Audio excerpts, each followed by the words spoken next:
Surf Monkey Coconut, Spring Garden 2011 update time. Just want to give you a quick update. Today is actually June 6th, but there's been such a huge gap between when we last posted and today that I just want to preface this transplanting video. The following clip actually took place a month and a half ago, where we transplanted these seedlings into these 3.5-inch pots. Today in real time you can actually see the Havana plant, and it's about 3 months old now. But you know, as plants go, they don't grow very fast, so I tend to lose inspiration, or actually momentum, in posting these YouTube videos and getting them edited and up. So just enjoy this transplanting clip following this, and we will get back to you right following that video with this real-time spring garden update video. Okay, so thanks a lot, and see you in just 1 second. Surf Monkey Coconut. Well, here we got a garden update video. There's two things going on here. One thing is that I have been very undiligent in creating these follow-up videos. I really wanted to capture the transplanting process of these seed starts on video, and basically I just been putting off making the video, and the plants have been suffering due to that. They really need to get out of here, and you can see here that roots are just absolutely growing out of the bottom of these seedling starter trays. The second factor is that Seattle is having a terrible spring this year. It's just been overcast every single day, except for a couple of days last week. But it's still rainy. You can see some rain on the windows there.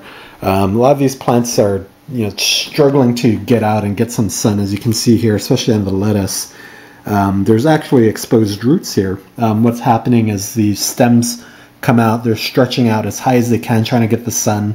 But essentially, they just start to flop over due to the weight. So I don't know if you can see that, but the stem grew out, and what's happening is that the plant actually starts here, and in essence this is kind of like a root system, this kind of protruding out of the soil there. But this might make for a great video, just kind of showing how to rectify these types of situations, because it is very easy. So let us get started on our transplant video, and we'll get started. Okay, so I got one lettuce transplanted into a nursery pot. This is a sorry sight for a plant. I promise I will take better care of you from this point on, lettuce. So I got that transplanted. Let's do another one for the video. Okay, so as you can see here, the 6-pack is like really overgrown, and the leaves are just intertwining with each other.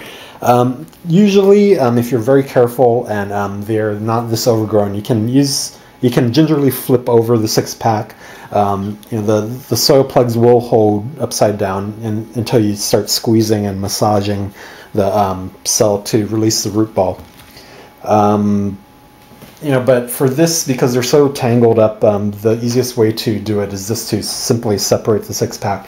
Obviously, you won't be able to reuse it for the next season, but in this case, I'd rather salvage the plant than reuse the 6-pack. So I'm just going to use the scissors here and cut this apart. This is terrible, terrible. I'm just going to take that plant out. Yeah, this is a good one. Okay. So in this cell you can see that there's more than one plant here. There's actually 3 lettuce sprouts. I'm going to pick the biggest and healthiest one, and actually just rip the top of the leaf, so that kind of makes it disappointing. You know what? Yeah, I'm going to take that one out because I ripped the top. So what I'm going to do is I'm just going to, instead of pulling these out like weeds, the root balls are probably intertwined as well. So the easiest way to eliminate the excess plants, you only need 1 plant per cell. You can't have more than one. They'll basically, you'd have small plants if they're planted so close together. The easiest thing is just to nip them out at the very base of their stem. So I'm going to take those 2 out, and now we have 1. Okay, so our nursery pots are already prepared with Miracle-Gro moisture control soil, the same soil that we used in our 6-packs here. This is already pre-moistened. I just kind of watered it from the bottom in this pan here, I just poured water, and the water just kind of wicked up over probably about a period of 2 hours. So the soil's already moistened. It's not compacted. So what that allows you to do is that there's still a lot of airspace in this. You don't want your soil to be too dense. You do need your roots to be able to spread out into the soil. But at this point, it makes it really easy for you to just kind of put your fingers in here and kind of press it, like you're playing with a clay pot or something, wet clay, and just make a hole about the same size as your seedling starter cell. In this plant, you can see that the root, the initial stem that came out of the soil was really stretching for the sunlight. So what happened is the actual plant starts maybe a good ½ inch out of the soil. Because that long stem is so spindly, it can't support itself. So what you can do is consider that as actually part of the taproot system, and just bury it all the way up to where the plant actually starts. Okay, so to do that, I'm just going to take it out of the seedling starter cell. Just kind of massage the cell. Pops right out. This is because I'm going to bury it a little deep. I'm actually going to tear off the very bottom part of this root ball. This is to allow me to push this deeper into the soil and get it up to the neck of the plant there. Okay, yeah, that was a perfect fit. And now what I'm going to do is just hold it up straight and push. Hold it up straight and push the soil around the plant. And easy as that. And it's still going to be a little floppy, but that is to be expected because this plant could not support itself anyway in the 6-pack. Okay, so there we go, and it looks happy, as happy as it's going to be. So again, just like the other plant there, you can just use a simple shish kebab skewer and just kind of push it up and just look for a nice spot to stick it into the soil, and it just can lean on it like that. When these plants grow, hopefully over maybe 2 or 3 days, it won't need the shish kebab skewer anymore.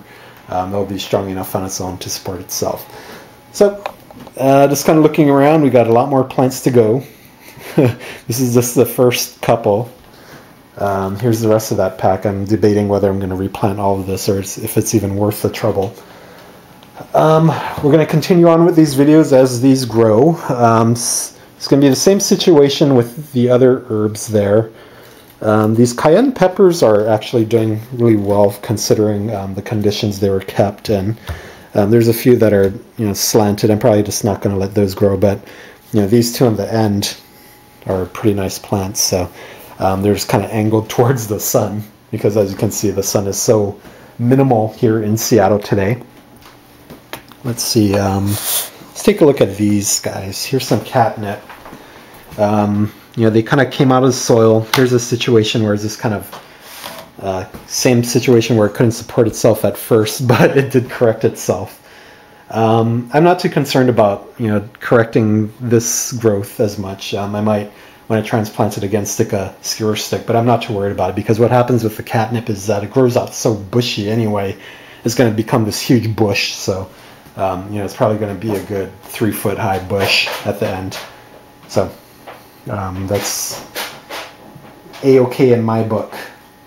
But with these dill plants, yeah, we're going to go ahead and bury it. Look at how big, look at how long this stem is. I don't know if you can see that on camera. Anyway, smells really good. This is that herb mix. Once I disturb all these leaves, it really smells like a boutique a bouquet. It smells like a really big, really nice bouquet of this fresh herbs. It just kind of smells like an Italian kitchen all of a sudden. Anyway, thanks for watching. I'm going to hope to keep you guys updated as we go along. I just have it takes a little bit to set this up and find an empty house, first of all, minus the cat. So, yeah, happy growing, everybody. Hope for sun, fingers crossed here in Seattle. Hopefully where you are, spring has already started and summer has already started, and you guys' crops are doing well. Okay, talk to you later.